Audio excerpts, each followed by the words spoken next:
Hey guys, HuShang here. Welcome to another HuShang tutorials video. In this guide, we're going to be taking a look at some of the micro techniques you're going to want to know for the hyper-aggressive TvZ style we've been looking at for the last couple weeks. Before we get to that, if you are new to the channel, I am a grandmaster with all three races and I do quite a bit of coaching. So if you're interested in doing some lessons or if you want to join us for free on the Discord channel, I will leave some links as the top comment for this video. Okay, so today again, we're going to be covering some micro techniques. We're also going to be covering some control group setup. We'll probably do that first, and then we'll look at how to maximize the value of your Marines.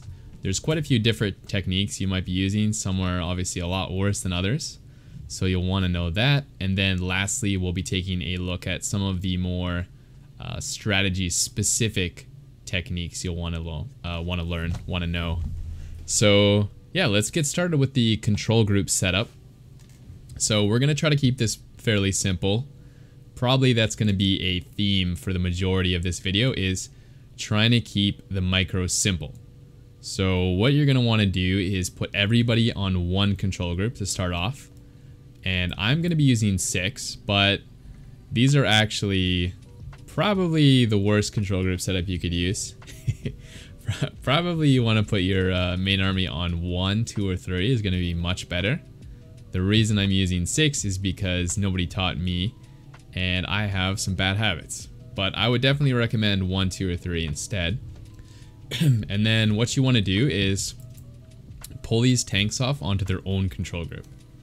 So if you don't know how to do that, what you want to be doing is control clicking the tanks first of all to select them, and then you want to use Alt plus number. So what that does is removes these units onto their own control group. So if I do this now, I'm going to use tilde, which is going to appear as 0. So tilde is the key to the left of the 1. I rebound that, so I'm not actually pressing 0. And what you can see here is that the tanks are now not only on their own control group, but they're also removed from the main control group. So we have them separated. And this is going to give us a little bit more micro capabilities, which I will show you how to use in a little bit. If you're, honestly though, if you're not masters, you should probably just leave these all on 1. It's just going to make things simple. Like I said earlier, our goal is to make these interactions very simple, because if they're not simple, then you're going to mess things up. It's going to be too hard to be consistent. And yeah, it's just more likely that you're going to make a huge mistake and lose all your units rather than, you know, get a very small edge with some insanely difficult micro. Okay, so let's look at how to maximize the value of these Marines, or rather this whole army.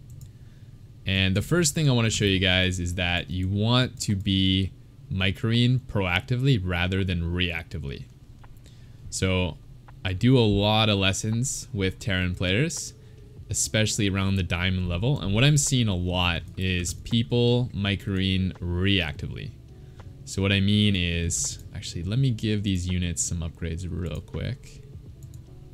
Combat shield stim, concussive, and we'll give zerg speed and maybe Baneley speed as well. Okay, so we have these units. And what I see a lot is, you know, Terrans coming on to zerg creep, and they're waiting like, okay, I don't see any units yet. I can probably get a little more forward. I'm probably fine. Okay, I'm probably still fine. I can keep going. And then all of a sudden it's like, oh shit, you know? And we're trying to micro like Maru, but maybe, you know, you're not microing like Maru, and all your stuff dies. Probably not even like this, right? Probably more realistic is this type of situation where zerg comes in and you're just like, oh no, and everything's dying. So we don't want this to happen. We want to be proactive. We want to be preparing before we see the zerg army, because the zerg army is much faster than us, and if you're reacting only when you see their army, then you're just going to be late. Okay, so let's say the creeps, you know, somewhere in here. You want to be starting your siege as you get to that location, and then as you continue sieging a couple tanks at a time. In this case, we'll just do 1 actually. We don't have too many tanks, but if you had more, you would do, you know, 2 or 3 at a time. Okay, And then this should lead you to a position where if zerg does jump on you, you're already set up. So now it's not as bad.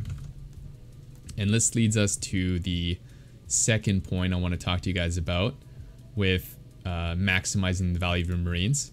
So we have the siege tanks sieged up proactively. We also want to maybe split these Marines up proactively. Now we're going to see in a second, this is not the most effective technique, but this is going to follow our proactive approach. So this can be very good in a lot of situations. And this way, when the zerg does come in, we can do all these little extra micro, splits. We're not really focused on the core splitting because it's already done. And so this does make it a lot easier, but this actually isn't the most effective method. So you guys are probably thinking, I play Terran, my micro's got to be absolutely next level insane, just like Maru, but there's actually a very easy way to micro this army that's not hard at all and is way more effective than the splitting in a lot of circumstances. So the way we do this is we just kite this army back. So if I A-move the Ling Bane, you'll see that kiting is significantly more effective than splitting. We kept a lot more of our army alive. We can actually do even better than this. I'm going to show you guys in a second some more techniques, but this is huge. Just kiting just kiting instead of splitting.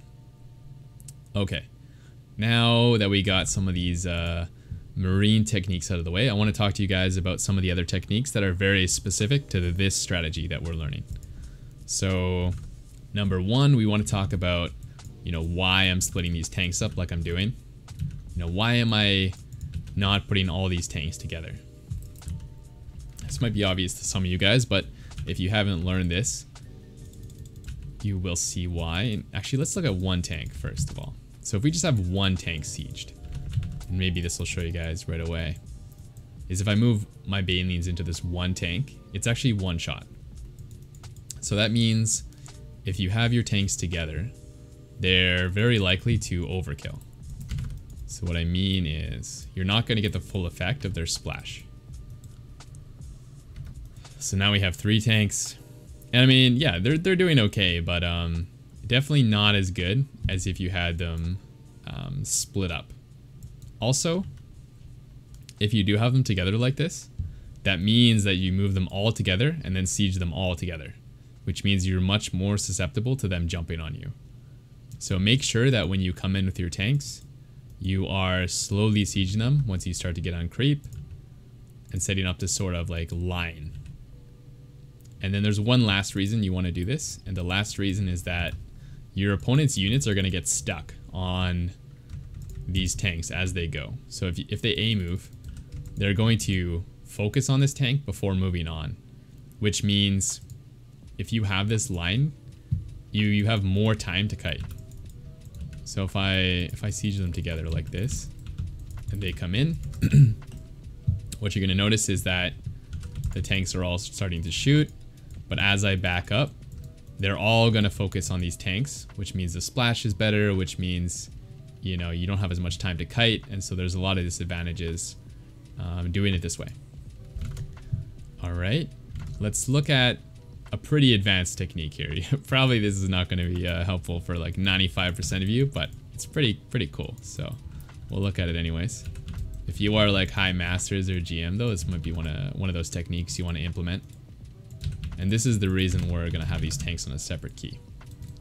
And then there's one more technique I want to show you guys right after this as well. That's pretty helpful, but let's try this tank one first. So this is going to be most helpful when the zerg is kind of a noob and they have their banes together, which is actually very common. So you might see a zerg engage you like this, and what you can actually do is use your tanks to target fire these banes with a shift command, and this significantly improves how well your army does because there's no banelings. So you can basically just A-move the whole fight. And so the way you do this technique is you grab the key you have put your tanks on, in my case tilde, and then let's just do it with banes so you guys can see clearly. So the banes are coming in. Once they get in range, you can A-click the first bane. Let's see, we move this forward. you can A-click the first bane, and then you can hold shift. Let's see, hold shift and click on the other banes. And so basically once the tank is done shooting that bane, it's going to A-move the next one. And it's going to ignore the lings. So let's do that with just the lings. Or sorry, with both the lings and the banes. So if I A-move this whole group, we can actually just target only banes. You'll see the tanks are just shooting banes, which makes it very helpful when you're combining this with the bio, so that the banes are not connecting with the bio, and the bio here is taking care of the lings. So they kind of synergize really well if you target fire properly. Okay, and then last technique. This one is going to take advantage of the fact that Hellbats are super slow, and so they actually kind of suck at kiting, and they actually also interfere with our kiting. Oh, so I'm going to siege this guy, and if I try to, if for whatever reason the Hellbats end up like this, or even, I mean, this is going to exaggerate the circumstance, but if this happens and you're trying to like move away, your Marines are going to slow down slightly because the Hellbats are slower, especially with the stim. So if you have this set up and you're trying to get around them, you see them clumping. This isn't a huge problem if you're just, you know, moving out, but if you're trying to run away from banelings, it does become a problem. So what you want to do, ideally, you might not always be able to do this, but you want to have some sort of split where you can just ignore the Hellbats. And you also might want to take them off your control group if you can, so that when you do a move, then it looks more like this. So you can just kite the Marines, and then the tanks get some better shots in, and you perform a little bit better than without doing this technique. So yeah, hopefully you guys enjoyed all these little tips, control grouping and micro. Leave a comment if you have some questions, and I will see you in the next one.